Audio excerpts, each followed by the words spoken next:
तो भाइयों, आज उत्तर प्रदेश में 5वीं चरण का चुनाव था, जिसमें कि राजा भैया की जनसत्ता दल अपनी ताकत दिखा रही है, जिसमें कि कुंटा और बावागंज से जनसत्ता दल जीतती नजर आ रही है।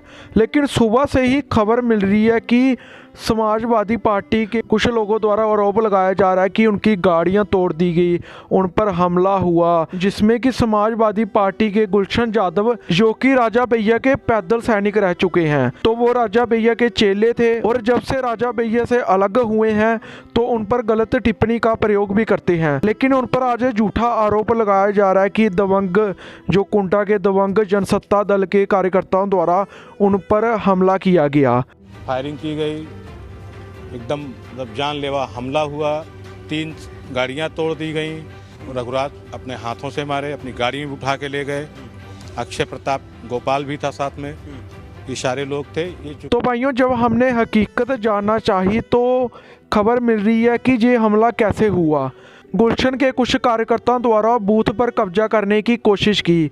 जैसे कि आपको पता है कि राजा भैया एक महान हस्ती है और उनके कार्यकर्ताओं द्वारा सभी बूथ और पूरी जनता ही उनको वोट डाल रही है, जो कि 1 लाख से ज़्यादा का जीत का मार्जिन रखने का दम रखती है। तो गुलशन को जब अपनी हार नजर आ रही थी तो बूथ को कैप्चर करने की कोशिश की, लेकिन जब जनसत्ता दल द्वारा इसका विरोध किया गया तो उनको गाली गलौज करना भी शुरू की।